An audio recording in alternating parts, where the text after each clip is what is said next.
My name is James Green. I'm the director of the Brazil Initiative at Brown University and a professor of Latin American history and Portuguese and Brazilian studies. And it's really a tremendous honor for me to be able to introduce our speaker today. I think we're going to end the semester in an amazing final presentation, and it's really great that Tiffany Joseph is here. Before I introduce her, I would like to thank profoundly Ramon Stern for everything he's done this semester and this year, not only in developing the tremendous programming we've done, but really keeping the Brazil Initiative's activities at an excellent rate of quality and excellence that we really need to acknowledge. So thank you very much, Ramon, for all your hard work. He deserves a round of applause. I just came back from Brazil, where I spent a week, and we're talking to different people, including Jean Willis, who was here as a visitor 2 weeks ago, and he is telling the world that the best place to study Brazil is at Brown University. He was really impressed with his visit here. And throughout the semester and the year, scholars from all over the country have commented on the amazing kind of programming we've been able to do on many topics on Brazil. But this year, the key topic has been equality and social inclusion, and with a theme on race in Brazil, and as in the case of today, Brazilians in the United States. So let me introduce Tiffany Joseph so she has opportunity to spend more time with you that's possible. She is an assistant professor of sociology and affiliated faculty of Latin American and Caribbean Studies at Stony Brook University. She graduated from Brown in 2004 and told me that among the many amazing professors she had was Jose Isaacson and the famous and infamous Anani DeGenio, who really opened her eyes to the questions of Afro-Brazilians and Afro-Latin Americans. And I think we really need to thank Anani for the years and years of mentoring and guiding generations of students through Brazilian studies and what he has contributed to what we have at Brown today. So he really is just a monument to the best in Brown professors. Tiffany completed her PhD in sociology at the University of Michigan and was a Robert Wood Johnson Foundation Health Policy Scholar at Harvard University from 2011 to 2013. Her research interests include race, ethnicity, and migration in the Americas, immigration and health policy, health and healthcare access for vulnerable populations, and the experience of minority faculty and academia. Dr. Joseph's current project explores how race, ethnicity, and documentation status influence the healthcare access of Latino immigrants under the Health Reform Act. The author of Race on the Move, Brazilian Migrants and the Global Reconstruction of Race, published by Stanford in 2015. Her work has been also published in Ethnic and Racial Studies, Gender and Education, Health Policy, Politics and Law, and Race and Social Problems. And so, thank you so much for coming today. Thank you so much for that introduction. It's always an honor and a privilege to come back to Brown because I feel like in so many ways I got my start here. A lot of the work that I'm doing now as a sociologist at Stony Brook, the foundation was laid for me here through the different classes I took here, the professors I had the opportunity to work with and have classes with, and so I'm very thankful to be here and to see a lot of friendly faces of former professors that I had and who have been instrumental in my intellectual and scholarly development over the years. So I'm very excited to be here to talk with you about this book project of mine, which is a project that I started back during my time as a graduate student at the University of Michigan. And the reason that I ended up focusing on this topic, looking at the issue of race among Brazilian immigrants in the United States, but also looking more at the experiences of return migrants, Brazilians who migrate to the U.S. and go back to Brazil, had to do with wanting to learn more about how the back and forth movement of individuals across national borders changes the ways that people think about race. My interest in Brazil started during my time here as an undergrad, taking Anani DeGenio's Blacks and Latin American History course. And for me, in terms of my background, I'm an African American. I'm originally from Memphis, Tennessee. And prior to taking Anani's course and other courses with professors like Suzanne Ovaler, who was in Latino Studies when I was here, that was my first real exposure to thinking about race and blackness outside of the context of the United States. So for me as an African American, it was very important for me to learn more about what was happening in the African diaspora diaspora. And so that began, Anani's class began my interest in that particular area.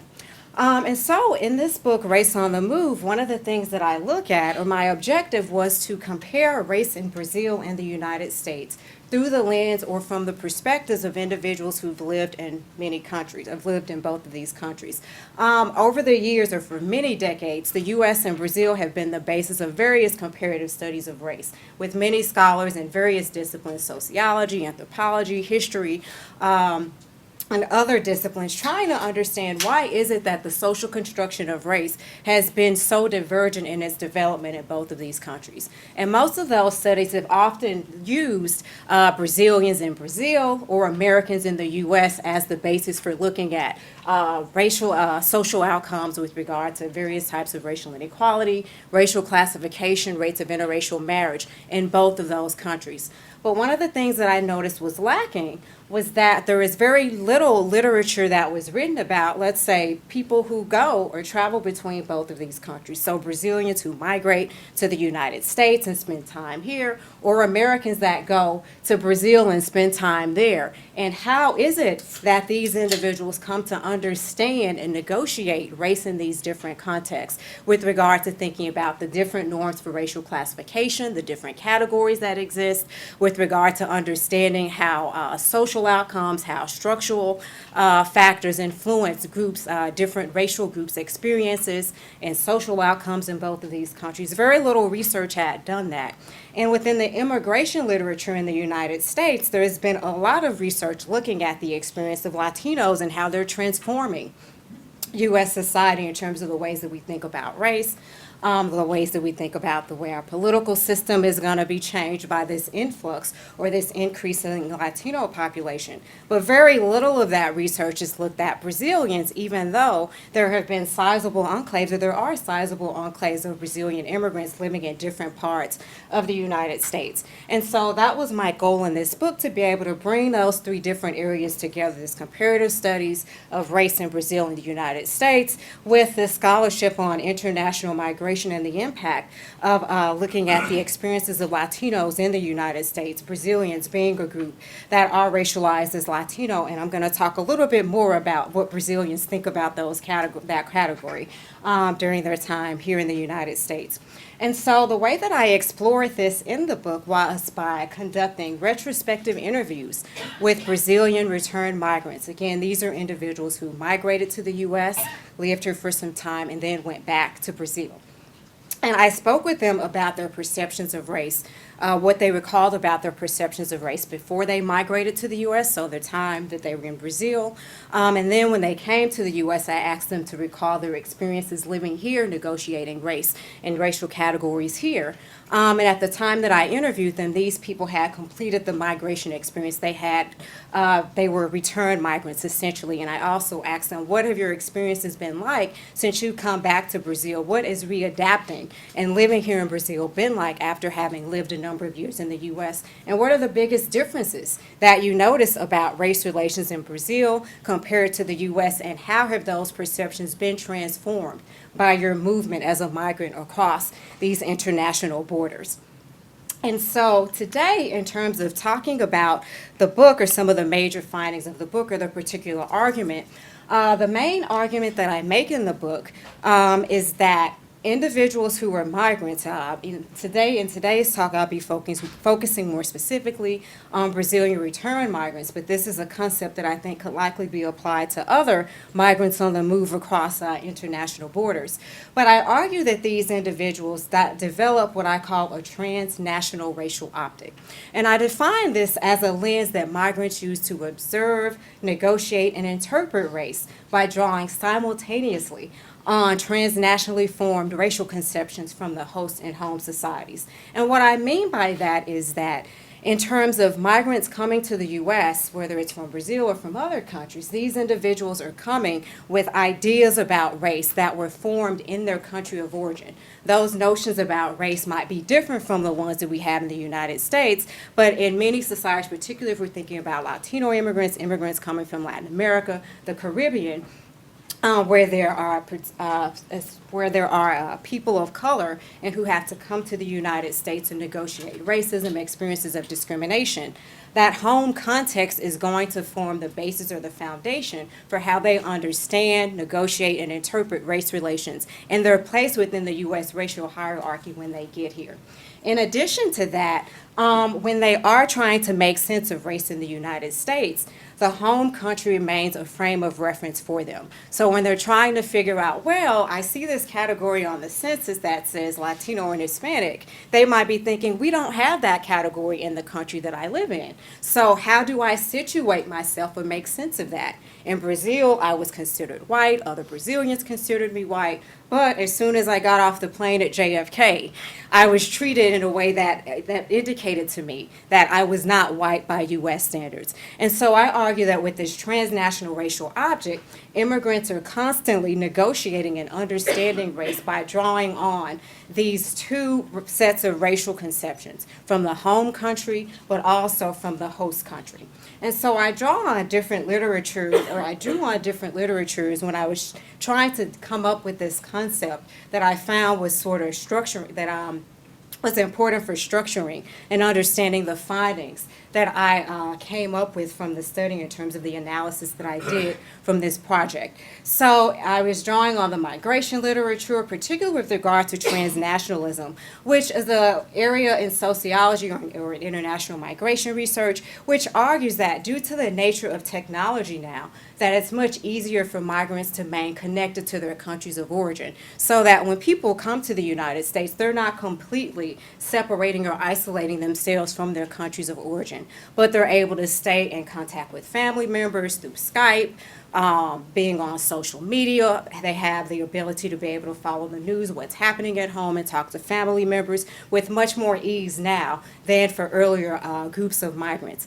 And in addition to that, for immigrants that do have documentation status, for instance, have legal permanent residency or have visas that allow them to travel back and forth, the return to the home country is also another form of demonstrating these transnational ties that, again, connects or continues to connect these migrants to the host and the home country at the same time.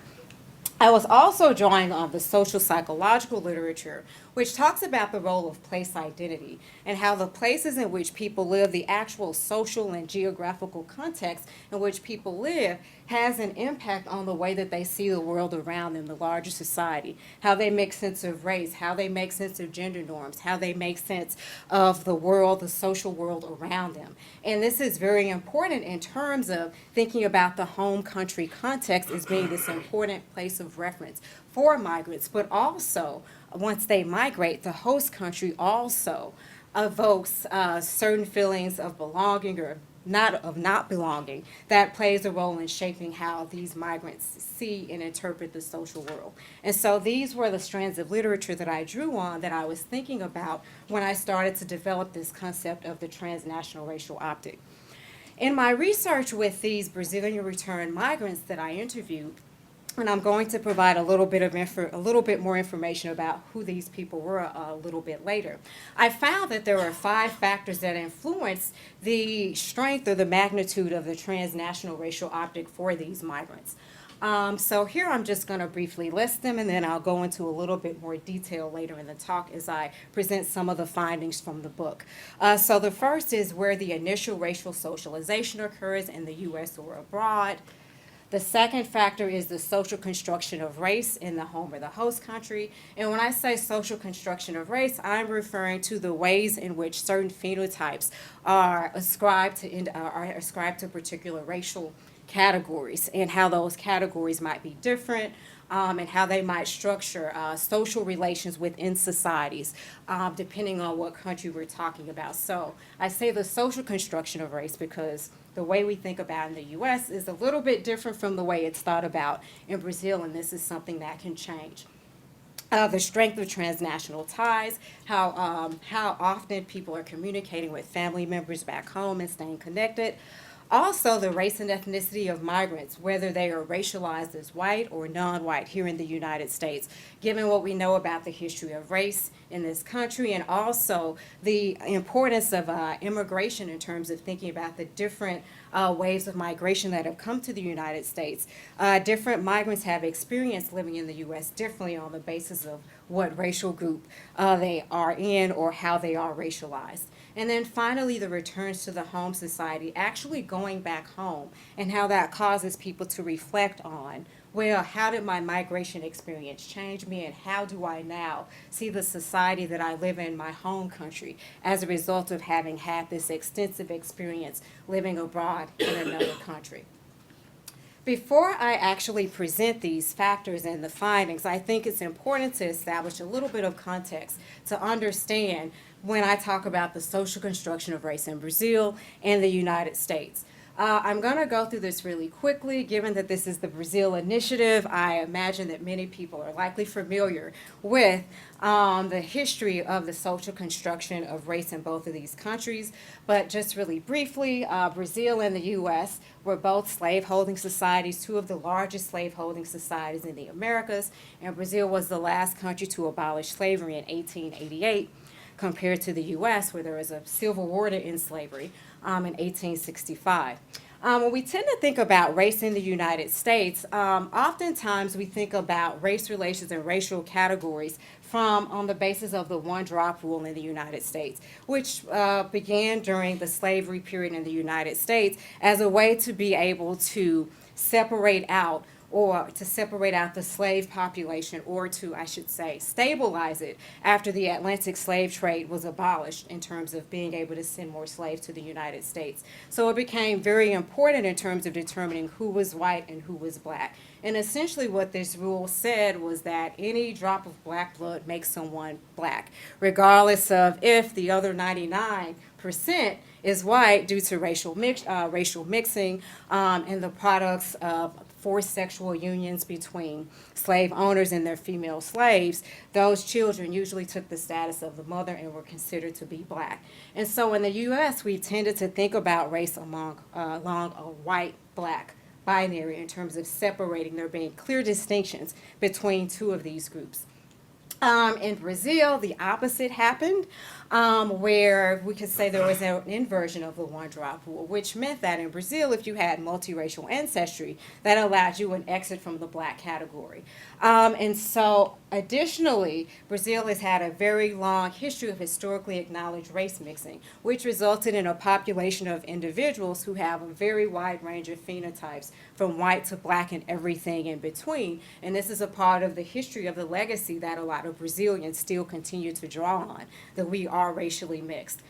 So Brazil is a predominantly non-white country. And in Brazil, when people think about race, they're typically talking about skin color. So if you ask a Brazilian, oh, how do you racially classify? And this is not uncommon in other Latin American countries. People will look down at their skin or their hand and say, oh, I think I'm about a medium brown or a whitish yellow. So there have been over maybe nearly 200 categories that Brazilians use, informal categories, to classify themselves racially. And ancestry is not as important in Brazil, so your racial classification is tied to how you look, regardless of what your ancestry is. So even if you have racially mixed ancestry, people judge your racial classification on the basis of how you look. In the U.S., we tend to think about not only the way someone looks, but also their ancestry. So again, going back to the one-drop rule, if you have any racially mixed ancestry, typically that means you are not going to be able to classify in the white category, particularly if it's black mixed race ancestry. In the U.S., there is certainly a history of government-sanctioned racism. There is no time to go into that history. But in Brazil, after slavery ended, there were no laws on the books that actually led to that were equivalent to Jim Crow segregation in the United States, that prohibited interracial marriage, and a number of the other laws that we have become familiar here in the United States. And so for that reason, Brazil at one point was thought of as this racial democracy where everyone got along really well and where there were no overt displays or expressions of racism, and certainly in the law, it was not as prevalent. But despite these very big differences in these paths to incorporating the descendants of African individuals in both of these countries. Both of them have very significant histories of documented racial inequality, particularly between whiter or lighter individuals and darker and blacker individuals in both of these countries. And so in the U.S., at one point during the Civil Rights Movement, affirmative action was implemented as a way to try to address some of those past racial wrongs. But within the last couple of decades, we've seen a dismantling of that.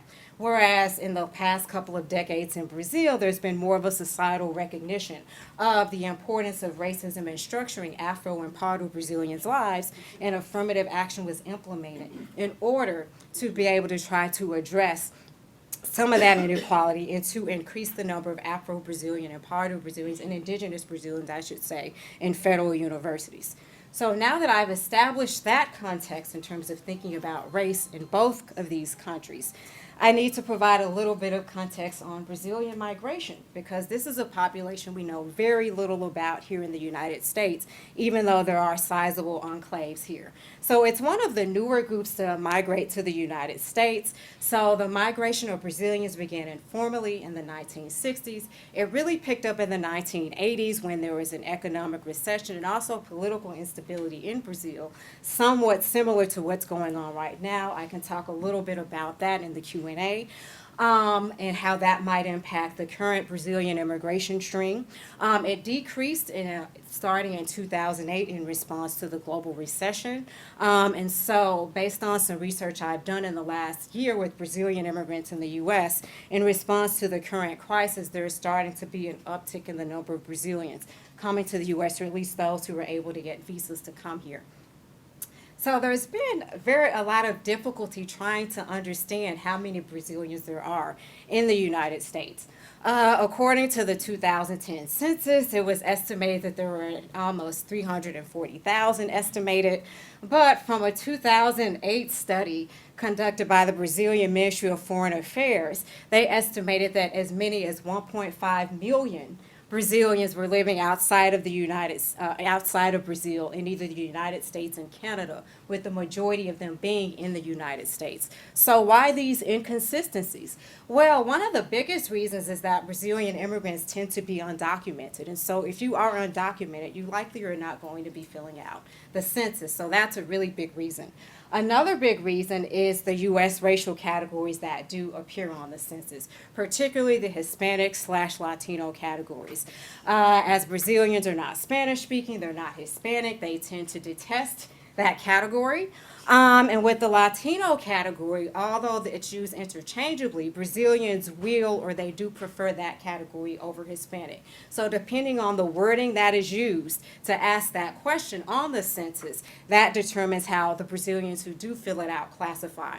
And additionally, on the Brazilian census, there is a category called Pardo, which accounts for individuals who have mixed race ancestry. In the United States, there is no equivalent category. You can check off more than one box, black, white, what have you, these separate categories, but there is no way to identify solely as mixed race. And this is another reason why Brazilians are undercounted too.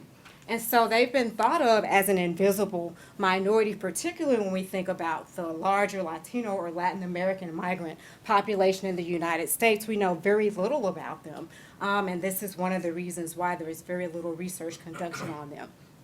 So when we're talking about Brazilian immigrants, who are we talking about?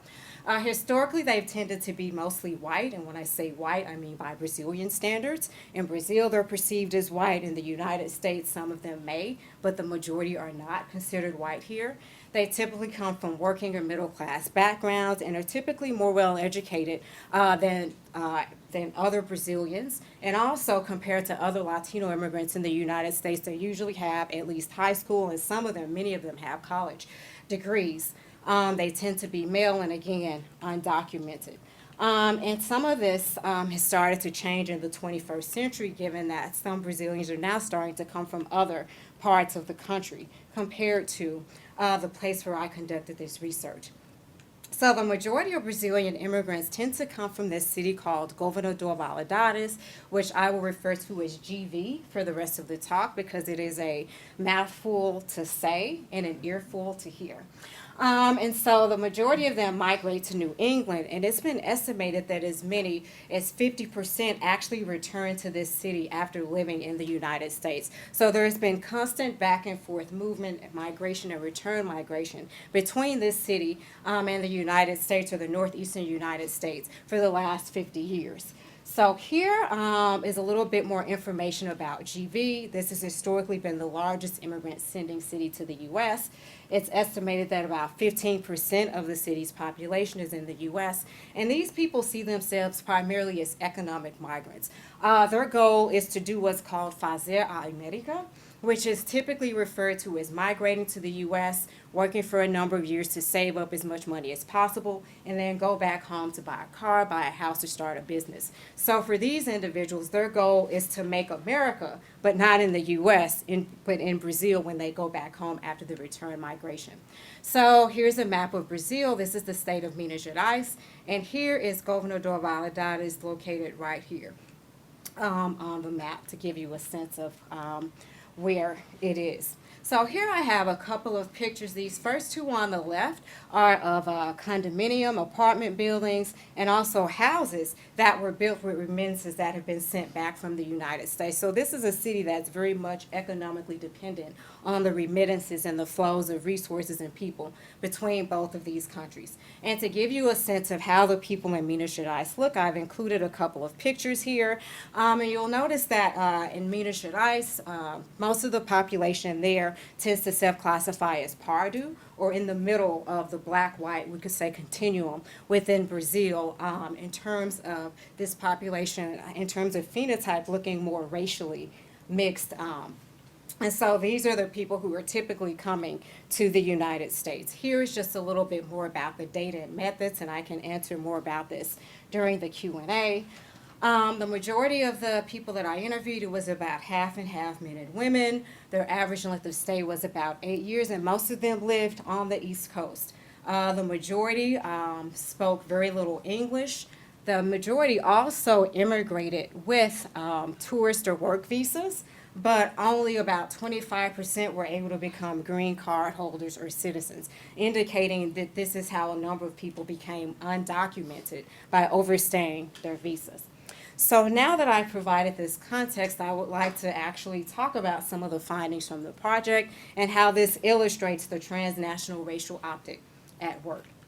So with regard to the first factor, where initial racial socialization occurs, this is very important because in a lot of immigration literature, the age of migration is considered very important for understanding how immigrants will adapt to the country of origin, particularly where they spend their adolescence. As in the social psychological literature, adolescence is considered a key time of social and psychological development, when one starts to figure out who they are as a person, how their identity develops. It's very central during this time period. And so for immigrants who experience their adolescence in their country of origin, they are more likely to have the racial norms and overall social norms of the country of origin or of their home country before they come to the United States or whatever country that they're going to migrate to. Whereas individuals who experience their adolescence in the United States or either come to the United States after their adolescence as adults, these individuals for immigrants who experience their adolescence in the U.S., they are more likely to develop the racial norms and the social norms of the host country. So where one spends their adolescence plays a role in shaping the racial norms that they will have. So here is just one of my quotes from a participant who talks about the context of Governador Valadares, not only in comparison to thinking about the United States, but relative to other parts of Brazil. So one of the things I heard a lot was that people would say, well, in GV, because most of us look racially mixed, I believe that there's less racism here in GV. So people are more receptive. There are lots of different people here. It's very mixed race. And he talks about how there can be he doesn't think there's as much racism in GV compared to other parts of the world because you actually see that diversity along or among the people that are in GV. And he compares this to other parts of Brazil that tend to be whiter, like Santa Catarina, which had a large German immigrant population. And so, because immigrants who are from GV are using this as their base, this is the context that they're coming from in terms of understanding how race works, not only in terms of thinking about Brazil, but also compared to the United States. So, for the next factor, the social construction of race in both countries. One of the things that people talked about a lot was the role of racial classification and how difficult it was for them to navigate race in both of these countries, but especially in the United States.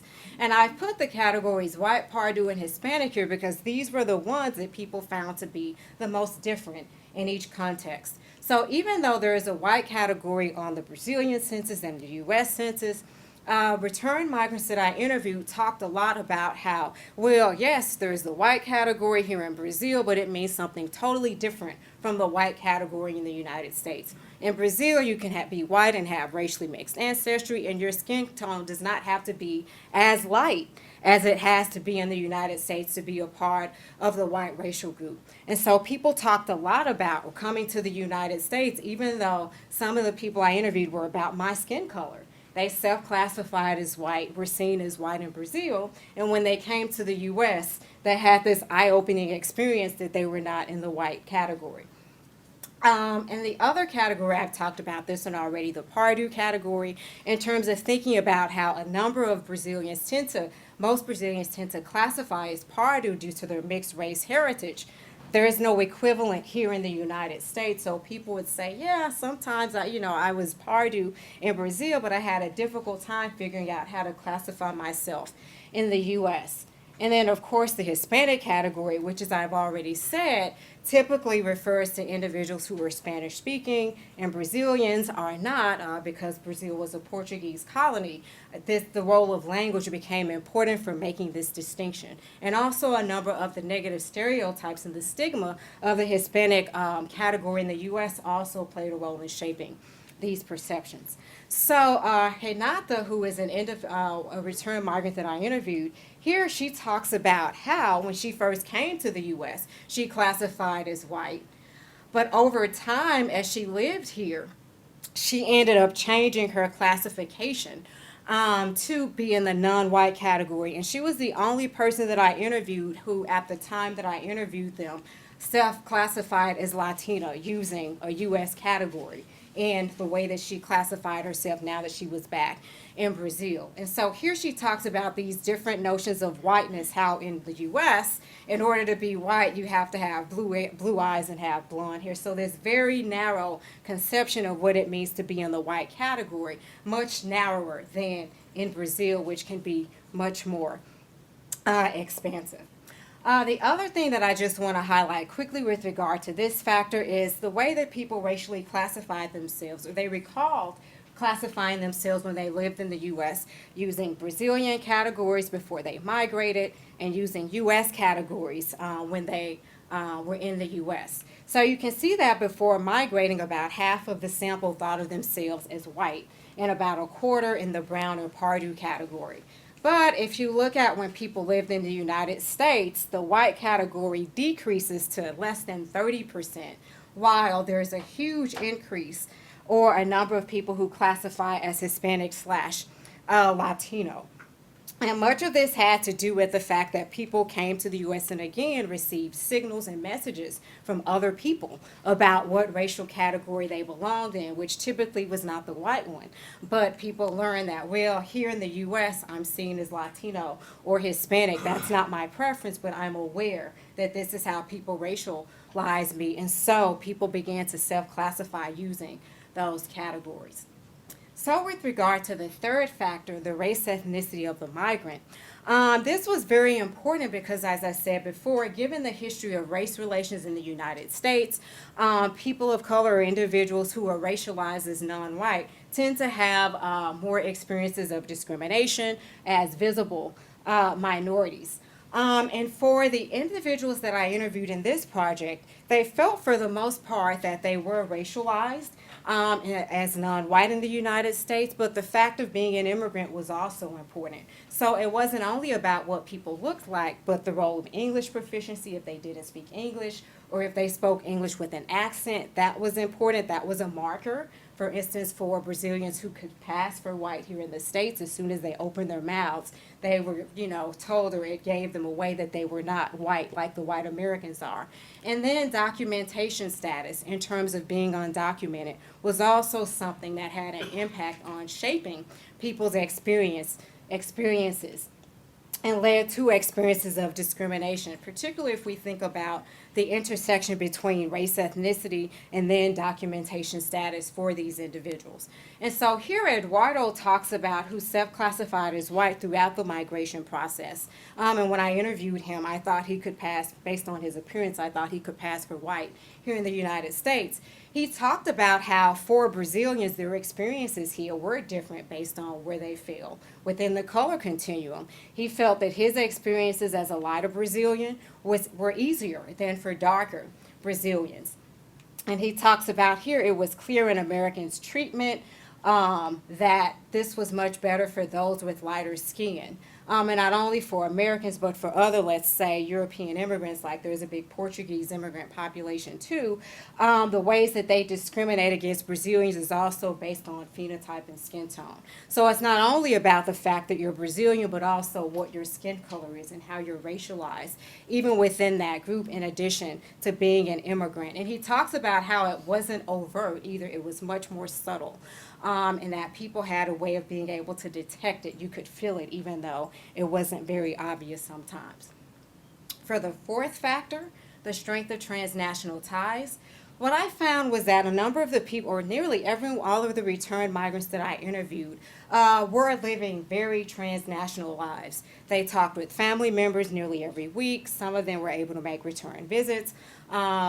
People would send money to help with expenses back at home. And so this allowed people to stay connected to life in Brazil. And in doing so, this also kept them connected to understanding what the racial dynamics were that were going on in Brazil at the same time that they were living in the United States. The other thing that was very important was their pre-migration exposure to learning about race in the United States. And so this was very important because in the context of GV, with all of the immigration that has been occurring there between the U.S. and GV, that individuals would learn about or talk about what the U.S. was like with family members when they returned home. And so before migrants even left, they started hearing about the United States and hearing a little bit about race in the U.S., which kind of prepared them for what they might experience. And they also learned a lot from American media, from what they saw on the television, as Camilla did here, who talks about how, based on watching television and from talking with other returned migrants, that she thought all Americans were white because that was what she saw on TV. And then she says when you actually get to the U.S. and live here, you see that it's much more diverse than the representation that you have on television. And so again, these transnational ties that are established before people even get there through watching television, through conversations with other returned migrants, plays a role in shaping what people think their experiences are going to be like in the United States before they get there. And then when people like Camilla come back and they're talking with other family members, these ideas continue to be transmitted between both of these countries in a cycle in some ways. And then finally, with regard to return to the home society. So whether people make temporary visits and come back to Brazil for a short period of time, or as the people that I interviewed, make permanent returns, this plays a very important role in shaping and helping people come to terms with how different or how transformative the migration experience is. Nearly all of the returned migrants that I interviewed, some of the questions that I asked them, in terms of crafting the way their racial perceptions changed over time, indicated to me that the way they replied to questions, so what was your racial classification before you migrated? What is it now? that data showed that there were some changes for some people with regard to that. But when I directly asked people, do you think that you're any different now, post-migration, compared to before? Many of them would say, I don't think I've changed that much. But when I would talk to family members of theirs, I interviewed non-migrants who are typically family members of these people, they would say, oh my goodness, they're so different. This is like a completely different person. So a number of these migrants hadn't even realized how much they had changed until after they came home, or until after they were at home for some time and they started to become reincorporated. And they started to see GB and to think about Brazil in a different light because of their experiences living in the United States, in terms of thinking about issues of inequality between people of different racial groups or different skin color categories. And then also in terms of thinking about the categories that are used to classify people. So Felipe was one of the returned migrants who talks about how he believes that people bring racial ideals back from the United States with them, particularly the importance of trying to figure out how to classify people or what category they belong in. And I heard other returned migrants say, yeah, I'll walk down the street and I'll be trying to figure out what would that person be in the U.S. So they were thinking about the U.S. framework for racial classification, even though they were back in Brazil. Another way that this came up was in terms of comparing racism in both countries. So people will often say, yes, the U.S. is much more overtly racist than Brazil, but there is more social mobility in the U.S. regardless of the racial group that you were in. And I thought that was really fascinating, given that people talked about, again, they thought that the U.S., compared to Brazil, it was very clear when racism was happening. Whereas in Brazil, people felt that it was more cordially racist, or it's veiled, or it's very hard to figure out when someone's discriminating against you. But there is much less social mobility, particularly for Black Brazilians. So one of the ways that this came up a lot in the interviews was that people would often compare the social and economic position of Black Brazilians and Black Americans. People would talk about their exposure to middle-class Black Americans when they lived here, seeing Black Americans dress really well, driving nice cars, some of them, in some cases, working as house cleaners in their homes, which they're like, in Brazil, that would never happen. I would never be cleaning the home of a Black Brazilian. Usually they would be cleaning my home. But also in terms of the media presence, so representation in movies and films, they thought was Black Americans had much more visibility in the United States than Brazilians did. And I also should mention really quickly that at the time I was conducting this research, I was there from 2007 to 2008, which was during the 2008, the lead up to the 2008 presidential election before President Obama was elected. And so I was there when people were kind of getting a sense of who Obama was and trying to figure out, wow, does this guy really have a shot? Although people didn't really see him as Black in Brazil because of his background. And so it's important for me to mention that contextual piece as well, in terms of that also shaping their perceptions of the role of social mobility being better here in the U.S. for Black Americans compared to Black Brazilians. And so Luis, one of the few Black return migrants that I interviewed, talks about how he thinks the Black American is very important, but in Brazil is perceived as inferior. He believes, in terms of looking at films and work and life, that U.S. Blacks have more opportunities. And he also said that this plays a role in shaping how Black Americans perceive themselves compared to Brazil, where people who are discriminated against tend to sort of look down and sort of don't really advocate for themselves. And this is something that I heard in other interviews, where a lot of people would be very deprecating towards Black Brazilians, saying that, well, they don't fight against the racism that they experience here like the Black Americans do. That's why they're not doing as well. So it was really interesting to hear those dynamics come out in the interviews in terms of thinking about race and equality and social mobility in both of these countries, or lack thereof. So to conclude, in terms of thinking about the transnational racial optic, I certainly found among the return migrants that I interviewed that migration created this nuanced racial lens for understanding race relations and classification in both of these countries. These people, when they returned back to Brazil and thought about race and talked about race with me, were not talking only from a Brazilian lens or a U.S. lens, but it was a juxtaposition of the two, a hybridized lens that they could no longer separate. And the migration experience was what brought those two conceptions of race together within the minds and the psyches of these individuals. And I've talked about the various factors that influence the strength of this transnational racial optic. One of the last chapters in the book, I talk about how the transnational racial optic was different for individuals based on whether they self-classified as white compared to Pardue compared to black, and how the experiences were different, or the perceptions were different based on what their racial group classification was.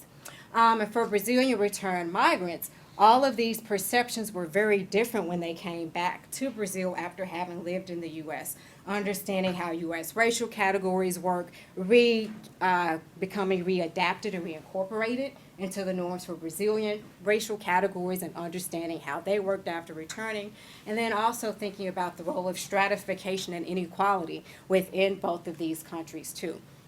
And as I said before, even though I was focusing on Brazilian returned migrants in the book, it's likely that other immigrants on the move might experience a similar process as they're on the move between their host and home countries, particularly if they're coming from societies where people of color are in the majority and they come to the U.S. and have to deal with being in a minority group and what that means here in the United States.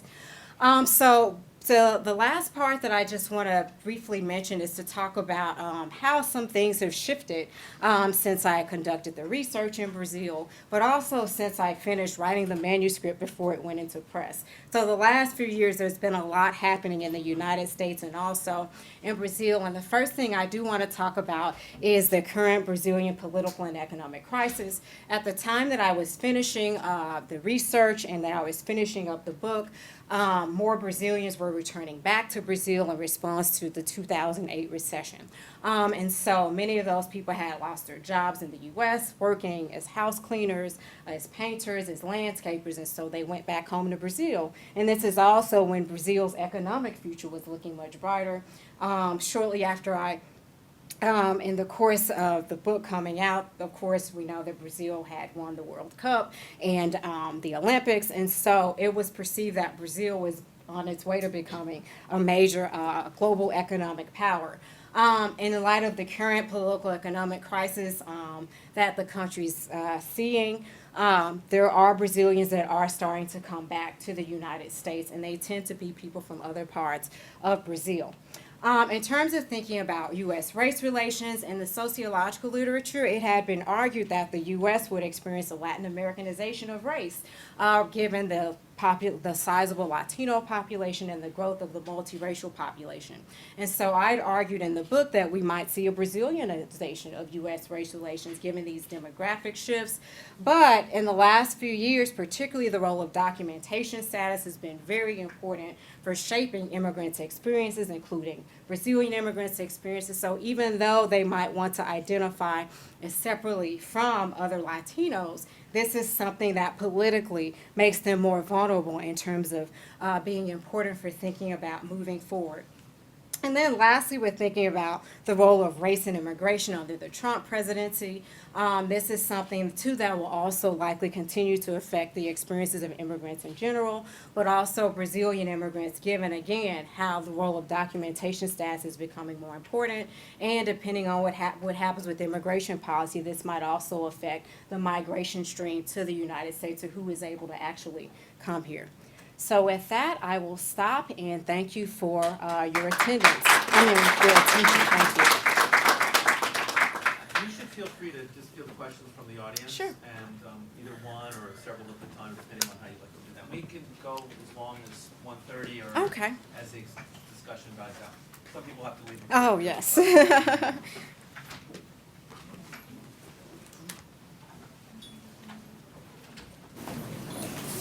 Sure. So I have a comment which I think I'm sure you have thought about as well, but I think it's important to point out, which is that, as you pointed out, affirmative action programs are on the rise in Brazil, but I think since this last year, they're on the decline. Yes. That it's very likely that directly or indirectly, they'll be dismantled in some way over the next period of time, especially if the center-right continues in power. So I think this is going to cause another part of a trauma there. In that regard, to what, because I'm thinking of the population you looked at, To what extent were they aware of the affirmative action programs in Brazil in 2007 and 8? Because they were really only implemented in universities, it would have been somewhat far away from them. In Minas Gerais, and the Federal University wasn't a vanguard of that in a lot of ways. So I'm wondering to what extent Yes. were they aware of this as something that had something to do with their lives as opposed to some distant program that was distract from them, especially because Yes. many of them are not necessarily going to universities and then emigrating to the United States. Yes, no, that's a very good question, and in response to your question, yes, people were aware of affirmative action because during the year that I was there started to be more news about these different stories of people, the way they were classified in different universities, either being admitted or not admitted under the quotas. And there's a part of the book where I talk about the comparison between Black Americans and Black Brazilians. Where it's interesting because people talk about, well, in the U.S., or some of the return migrants mentioned, in the U.S., we're aware that affirmative action existed, and maybe this is one of the reasons that Black Americans have been able to have some of the gains that they've had there after the Civil Rights Movement. But they were against it for Black Brazilians. They thought that it was discriminatory and that it was like racism to be using this as to be using quotas as a way to increase racial equality in Brazil. So while they thought it was something good in terms of what it allowed Black Americans to be able to achieve, they thought that it was something that would be negative for Black Brazilians. And a couple of the Black returnees also expressed that perception, which I was shocked to see. So I do write about that in the book because I thought that was very fascinating, given that, again, that historical moment between the conversation or the controversy around the quotas was starting to be talked about in the media in Brazil at the same time that the U.S. presidential election was kicking off, and people were concerned about how that would affect migration and GV. Yes. Thanks for a very informative talk. I want to ask you about institutions, and if you could say a little bit more. So your in-depth work really illuminated how people from a social, psychological, and interpersonal way perceived their position, and you brought in how people thought about the census and now about affirmative action. But did you have a chance to investigate how people saw themselves, how the migrants saw themselves vis-a-vis the institutions, whether in the U.S. or Yes. Brazil, schools, religious bodies, law enforcement, that whole range of things? Yes. What information do you bring to the table? No, definitely. So in terms of thinking about the role of institutions, I have a couple of good examples that I talk about in the book. One is with regard to a return migrant, a woman that I interviewed, who she ended up living in Virginia for some time, and she talked about when she got there and went to the courthouse, I think it was to get married or for some sort of official business. And this person, in terms of her phenotype, she's considered white in Brazil, but at the courthouse when she was filling out the paperwork, she checked off white, and the clerk said, "No, you're not white, you're Black here." And she like sort of, when I was interviewing her, she sort of joked about it, like, "Yeah, I guess I am Black here," you know. She kind of made light of it. So in that particular moment, you know, that this was the norms of the U.S. racial system through this clerk being imposed on her. But she never classified as Black again, if she hadn't classified as Black before or after that moment. But in that particular context, it did shape how she was classified in doing that official business with that clerk. So that's one example. Another example is from, I write about the experience of one returned migrant where he talks about when he lived in the U.S., how he ended up being deported. And he spoke with me at length about that. And it was really kind of this very sad, hard story to hear. But he talked about how he was pulled over by the police, and I think he was living in Massachusetts, and he felt that he was pulled over because he was racialized as Latino, and the cop asked him for his license. He didn't have one. He was driving with his Brazilian license. And the cop said, "Look, you're gonna have to leave. We're gonna come and we're gonna come to your house and pick you up. You've got this court date. You have to do this." And so this guy said, "I went home that day and packed up everything and just waited." And he said in the middle of the night, the police came back and pulled him out of bed, and that started the removal proceedings. And he talked about how he only arrived to Brazil with the clothes on his back. And so that's an example of the ways, and again, thinking about the racialization of Latinos and immigration and being undocumented as a Latino issue. He was very aware that he was being singled out and pulled over by law enforcement because he was racialized as Latino in this country. And so there are other anecdotes that are tied to that too, but those are two very specific examples where the role of institutions played a role in shaping not only how people were classified in terms of race, but also their ability to be able to stay in this country and sort of, again, this emergence of the racialization of immigration and law enforcement and the impact that it's having, especially on people who look Latino in the U.S.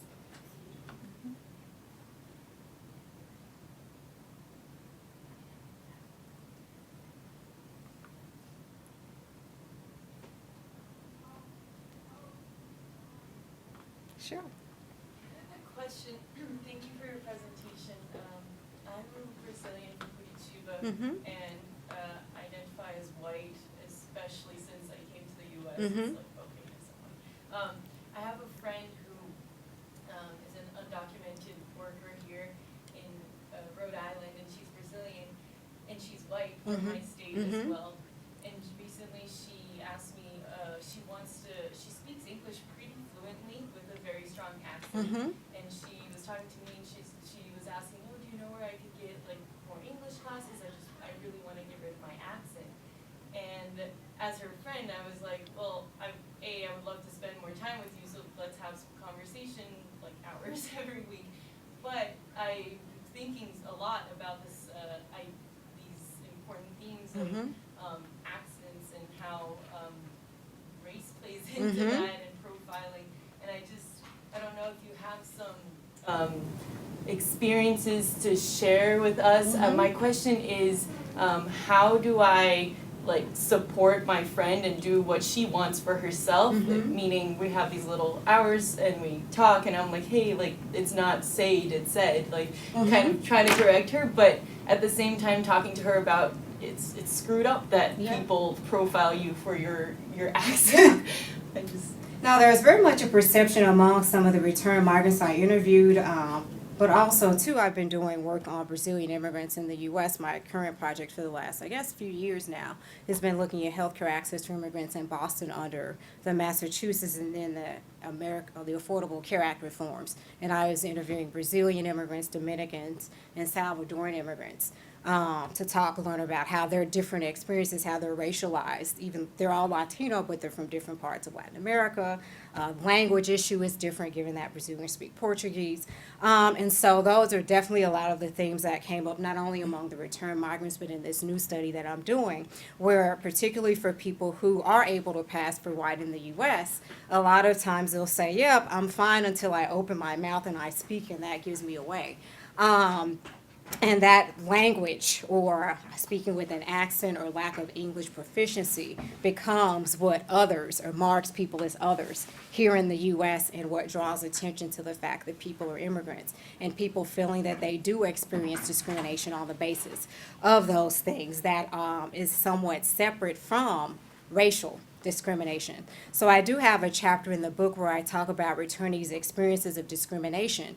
And even though the majority of the immigrants I interviewed were racialized as non-white, none of them, well, except for, I won't say none of them, many of the black return migrants felt that they experienced racial discrimination in the U.S., but the others, most of the discrimination that they felt they experienced was due to being an immigrant, speaking with an accent, or being undocumented. But some of the others didn't feel it was due to me, that it was race-based or due to being a person of color. And so that thing was very important, the role of language and how speaking with an accent also becomes a way to mark people as other and lead people to experience discrimination.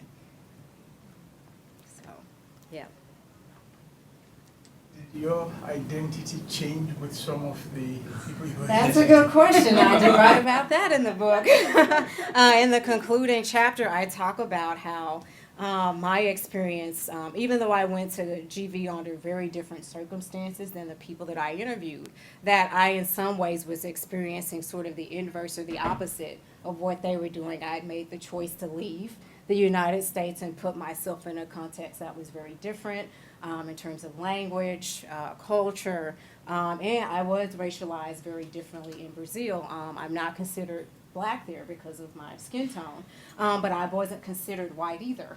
Although a few of the return migrants I interviewed did classify me as white, which I thought was very bizarre, given that GV is very sunny and I had a very deep tan when I lived there, so that I couldn't quite make sense of.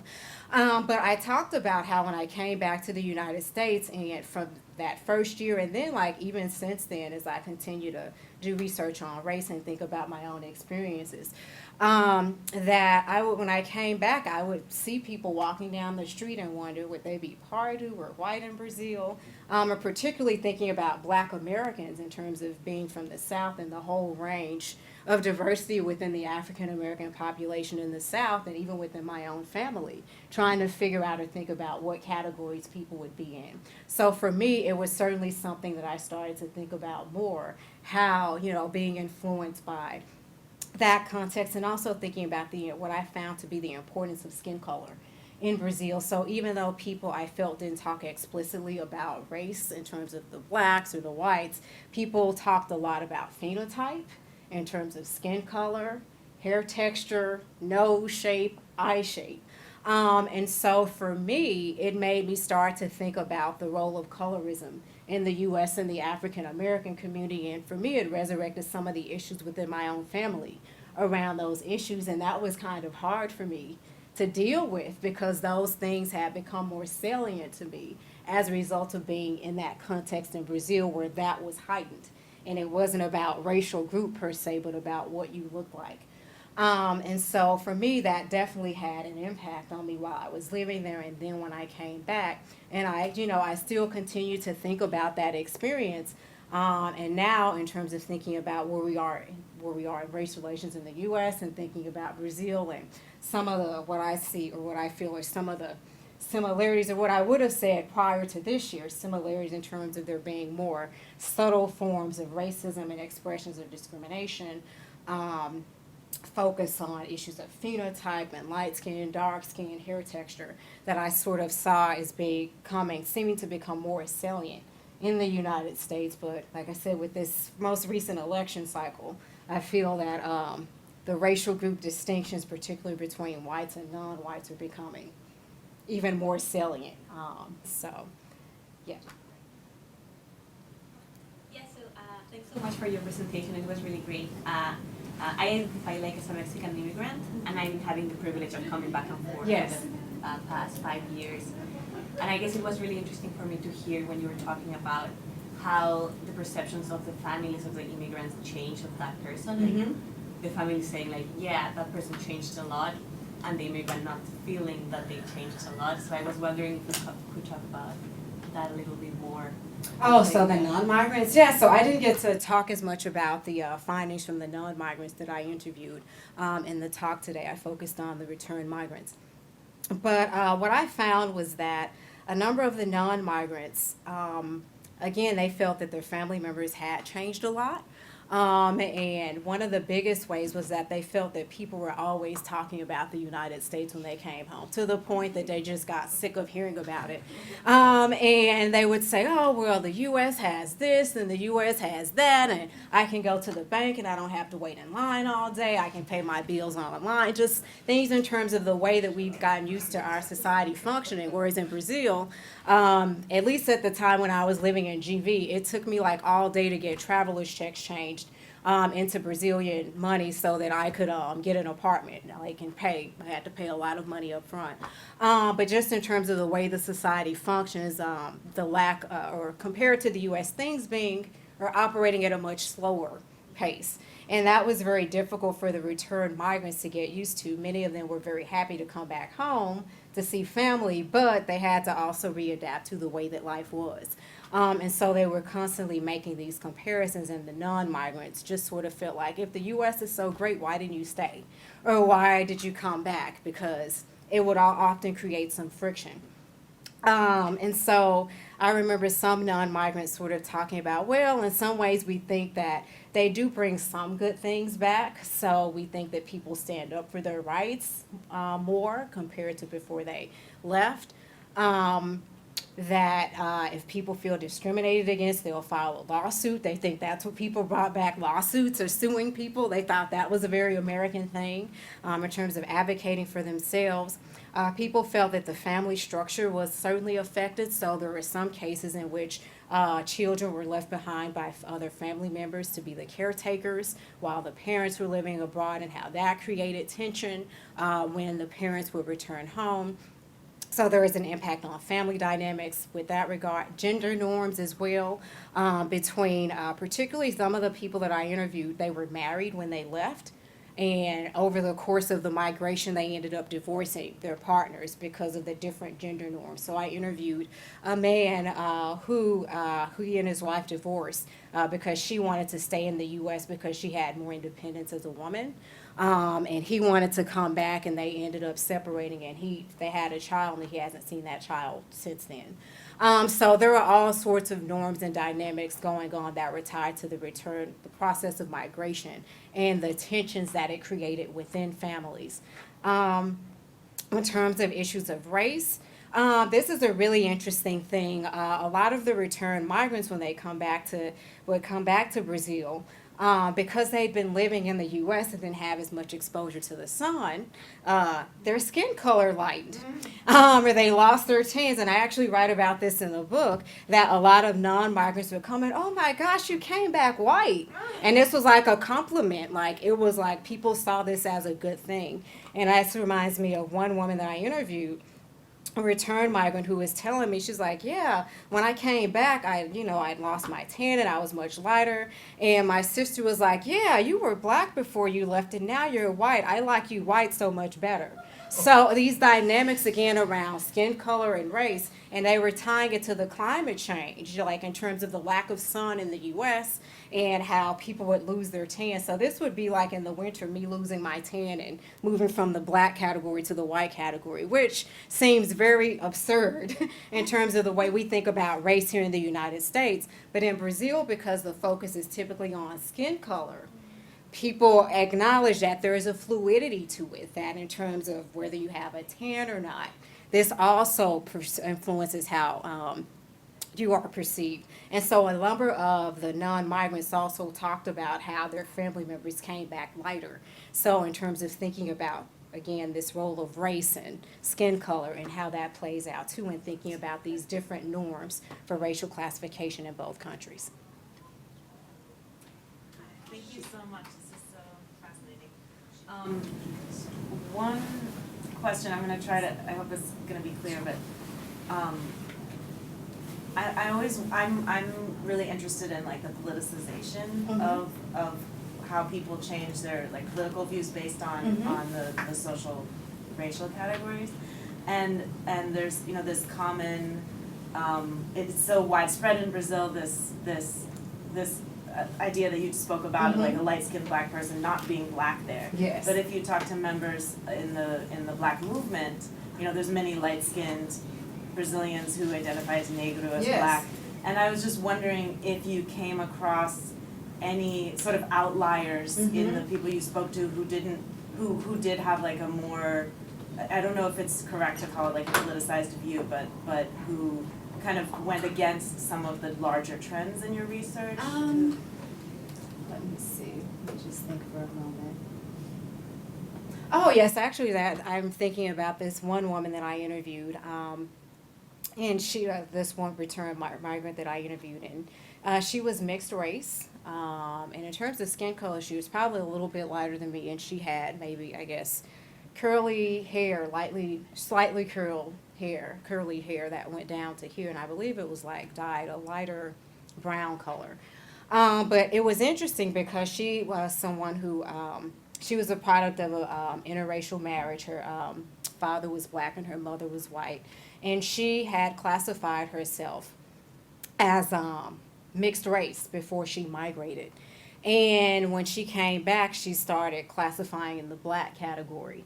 And she talked about how living in the U.S., some of the experiences that she had here with discrimination played a role in shaping or transforming the way that she thought about race. And this was also someone, too, who talked about how, there's this perception that Brazil is this racial democracy, but I noticed that when you look at whoever is married, it tends to be people of the same color. You don't see people of other colors married or interracial, as many interracial unions as you think would be the case.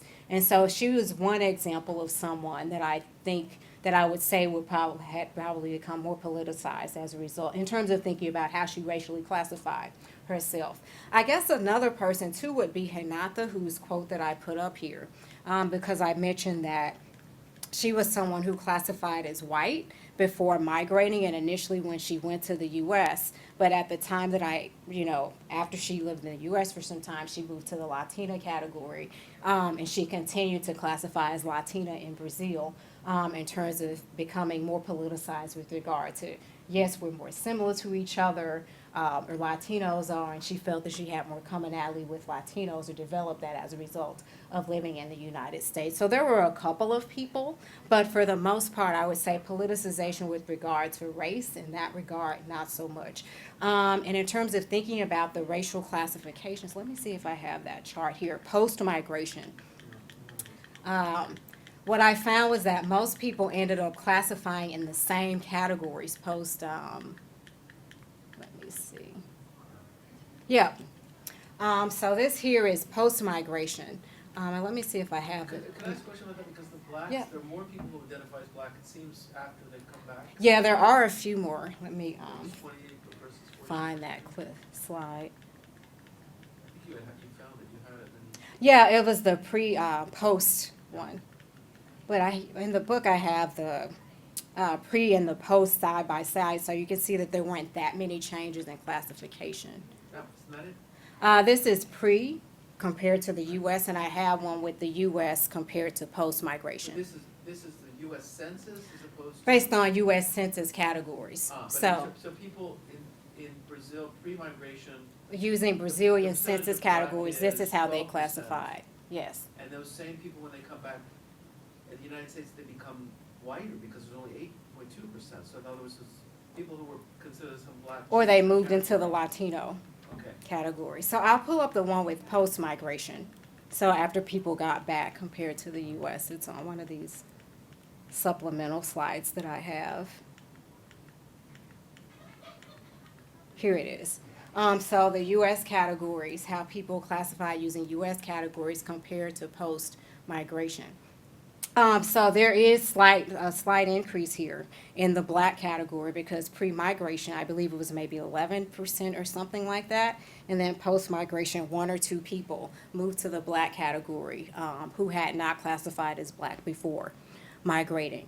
There are also people who moved from the white category to the Pardue category. And I'm thinking of a young man that I interviewed who, because of his phenotype, he thought that he would be mistaken as Arabic or Middle Eastern, I should say, in the United States. And he talked about actually wanting to be mistaken or classified, externally classified as Latino or Hispanic so that he wouldn't be thought of as a terrorist. And he was in the U.S. around the same time that, I think his name was Giancarlo, the Brazilian immigrant from Minas Gerais who was killed in London because they thought he was involved in the terrorist attack there. And so this is someone who, like, before I migrated, thought of himself as white, and after that, when he returned back to Brazil, moved to the Pardue category. In the book, I do have the pre and the post side by side so that you can see how people classified before compared with after they went back using these same Brazilian census categories. So as you said, there was a slight increase. I believe maybe 1 or 2 more people classified as black post-migration. In terms of the white category, there was some movement there as well.